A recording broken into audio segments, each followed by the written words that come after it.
Hey y'all, I'm going to talk about the Constitution today, and this is actually one of my favorite chapters. I think there's a lot of important information about the Constitution that we need to make sure that people nowadays understand the Constitution and its strengths and its weaknesses.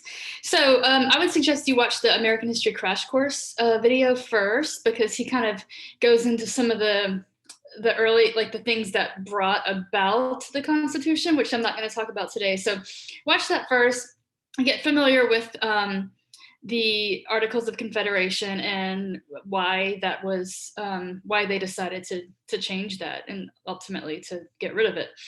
And also that American History Crash Course kind of goes over the difference between Federalists and Anti-Federalists. So just make sure you're familiar with all that, since I'm kind of starting after those things. So first, when it was time to ratify the Constitution, Anti-Federalists were against it because it puts a lot of power in the federal government. They feared a strong federal government and they did not want it to have so much power.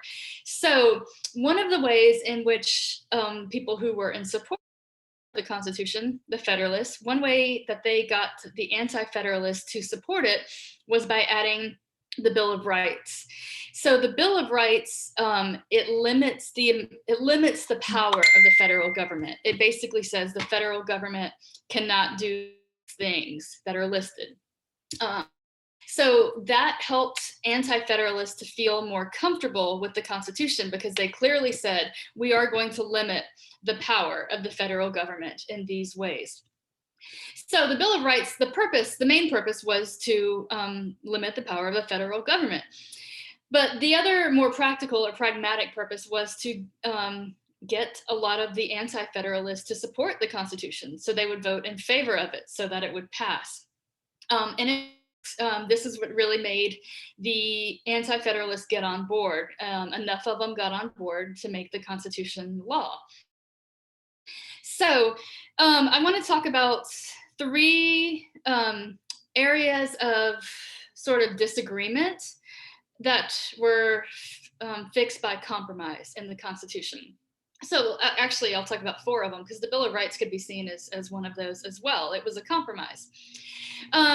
When the framers were writing the Constitution, they disagreed about a lot of things, and mostly those things came down to how much power the people would have and how much power the government would have. So some of people like Alexander Hamilton, he did not think that the public should be able to vote for president. Remember that this isn't a democracy we're talking about. These guys who wrote the Constitution were not in favor of democracy. Most people could not vote. Only property owning men, which meant wealthy men, could vote. And this was true in every state except for Pennsylvania that we talked about last week. But in every other state, you had to be wealthy. And being wealthy at this time meant that you owned property. So they're not in favor of democracy by any means. And Alexander Hamilton took this even a step further and said, we can't trust even the voters to choose who the president's going to be. Like that, they're not qualified to make that decision. Other people were against that, and they thought, yeah, the individual voters should be able to vote for president. So they came to a compromise, and that compromise was the Electoral College. And I know that y'all are familiar with the Electoral College, but it's different. The purpose of it is different now than it used to be. Now the purpose of it is more about giving equal voice to people who live in less populated areas, like rural areas versus cities. The original purpose of the Electoral College was to limit the power that the people have in choosing their president. So Tennessee has 16 electors. It's based on the state's population. So the bigger states have more electors, the smaller states have less. So Tennessee has 16. So if 51% of our state votes for, I'm just going to use colors, 51% of our state votes for the candidate and 49% of our state votes for the green candidate, then all 16 electors vote for the purple. So basically 16 electoral votes go to the purple candidate. It's not split up. It's not like 51% goes to the purple and 49% goes to the green. All of our states' electors go to the purple. And this is one reason why a lot of people want to abolish the Electoral College. And I agree with that. But the purpose of it was to safeguard against a bad decision that the public makes for president. So Alexander Hamilton was arguing we can't trust the people to choose the president wisely. So we need to have these electors that vote on the president, not the actual people. And the reason for that is if the people make a really bad decision in the eyes of the electors, then the electors don't have to vote the way the people voted. So in Tennessee, say that there's this lunatic candidate, and we'll call him the red candidate, or not red because that implies current party, which I'm not trying to do. We'll call this current candidate the yellow candidate, and he's a lunatic. He's crazy, but Tennessee votes for him, and 51 or 52% of Tennesseans vote for this yellow candidate. The rest of the state is horrified, and the electors are horrified. Well, you know what? The electors don't have to vote for that yellow candidate, even though 51% of the state did. They don't have to. They all, but they don't have to. And that's the purpose of the Electoral College, is to say there's this group of men, it was always men at the time, a group of men who are in charge of voting for president, and they will cast their votes in the way that their state did. But they don't have to. If they think the voters of the state made a terrible decision, they can override that decision. They can say, yeah, Tennessee, 51% of Tennesseans voted for the lunatic yellow candidate, and that's dangerous. So we are not going to follow what our state's voters said. We, as electors for the state of Tennessee, are going to vote for the green candidate, because that's the purpose of the Electoral College, is to basically say, hey, if the voters make a really bad decision, the electors can override it. So just remember, it's not the popular vote that elects the president. It's the Electoral College vote. So it's all about how the electors choose to vote. And they've always voted the way that their state has voted, the way that the population in their state has voted, but they don't have to. Like, that's kind of the purpose, is to be able to override a bad decision. And Alexander Hamilton and other Federalists really thought this was necessary because they just didn't trust the people to make a good decision. But mostly, they didn't trust the people who vote in a way that protected their wealth and their property. So really, their fear was, well, if all these poor people, which there weren't poor people voting at the time, but let's say middle class, if all these middle class people can vote for president, they might vote for somebody who is in favor of taxing the wealthy people. We don't want that. So we're going to have this Electoral College put in so that if all these middle class voters vote for somebody who wants to create an income tax, the electors can override, and they can say, no, that's not who we are going to elect as president. And it's all about what the electors decide, not the population. So the Electoral was a way to limit democracy. It was a way to take power away from the people and put it in the hands of like this elite class, the electors, the basically the people, the property wealthy leaders of the community. They were the ones who got to choose who the president was, not the population. And that's how the framers of the Constitution wanted it. They, like I said, they just didn't really believe in democracy. They thought it was they thought it would lead to chaos and anarchy, and they thought it would threaten their wealth. Okay, so there are other issues of disagreement writing the Constitution, and one of them had to do with how states will be represented in Congress.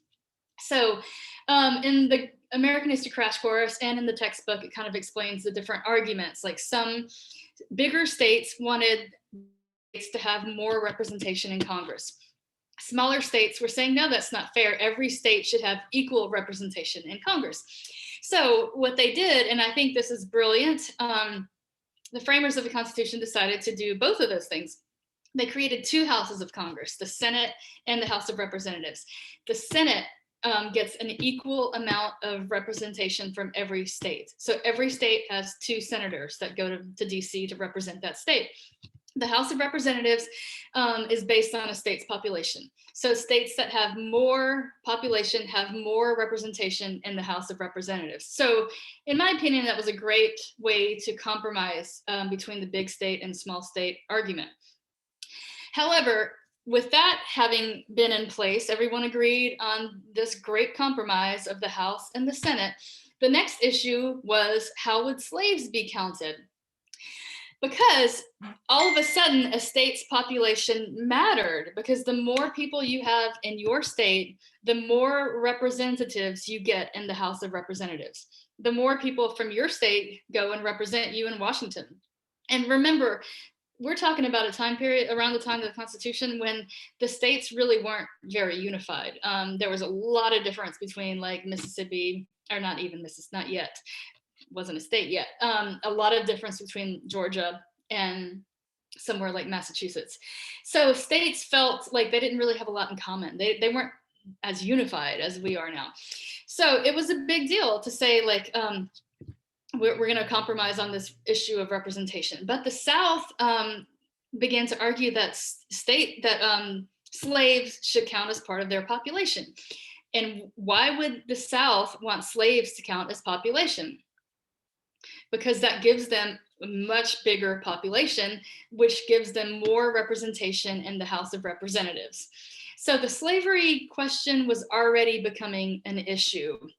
And the South was already becoming like nervous that the North was going to outlaw slavery someday.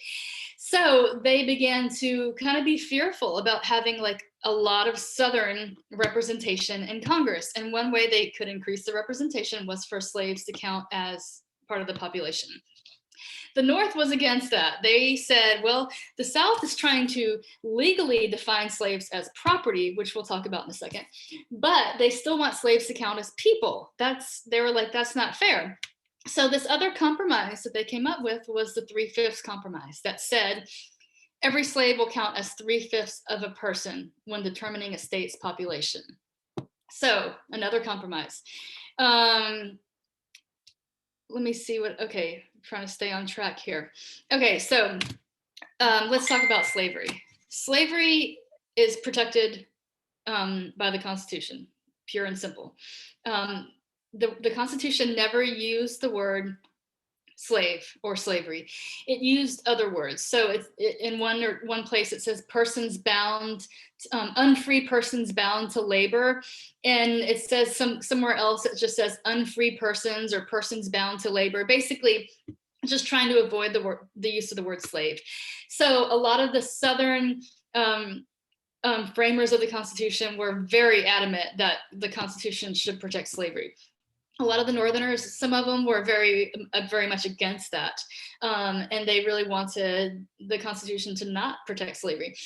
But the framers of the Constitution ended up compromising in this area as well. And I think that was a mistake. They compromised because they wanted to get the Constitution passed. So I get that. But it's a mistake because, first of all, it protected something that is inherently evil and morally reprehensible. But also it led to a lot of problems down the road. From the time of the Constitution until the Civil War, which was just a little bit less than 100 years, the issue of slavery it almost tore the country apart at many times, not just in 1861. This issue of slavery, of course, led to the Civil War, but just decades and decades of conflict, violent conflict, and, decades and decades of slavery. So I believe that was a huge mistake to compromise with slavery. But the ways in which slavery was protected by the Constitution. So I already mentioned the 3/5 compromise. That's one. It defined, it acknowledged that a slave is considered property, but also counted as 3/5 of a person when determining population. This issue of property is really important. The Fifth Amendment, when it was first written, it guaranteed a person's right to life, liberty, and happiness. Southern slave owners, which every Southerner who was part of writing the Constitution was a slave owner, every single one. So Southern slave owners who were writing the Constitution wanted the Constitution to somewhere clearly protect their property. And slaves were defined as property. So the Fifth Amendment was changed from a protection of liberty and happiness to a protection of life, liberty, and property. This was because Southerners wanted it that way. And they knew that if there was an amendment that protected their property, that it would be very hard for the North to outlaw slavery. And they were right. This Fifth Amendment became one of the biggest problems in trying to outlaw slavery, as we'll talk about throughout this semester. But just know that the Fifth Amendment, part of the Bill of Rights, did protect property, and slaves were defined as property. The Constitution also includes the Fugitive Slave Act, which was a clause in the Constitution, another one that Southerners insisted on. As y'all recall from last week, a lot of Northern states began to end slavery after the American Revolution. So 10 years after that is when we're looking at the writing of the Constitution. And some of the Northern states did not have any slavery by that time. They were free states. And so Southerners were arguing that, well, if there's free states, our slaves are going to run away from slave states and go to free states. Of course, why wouldn't they? So they wanted Northerners to not allow slaves to run away and enter their free state.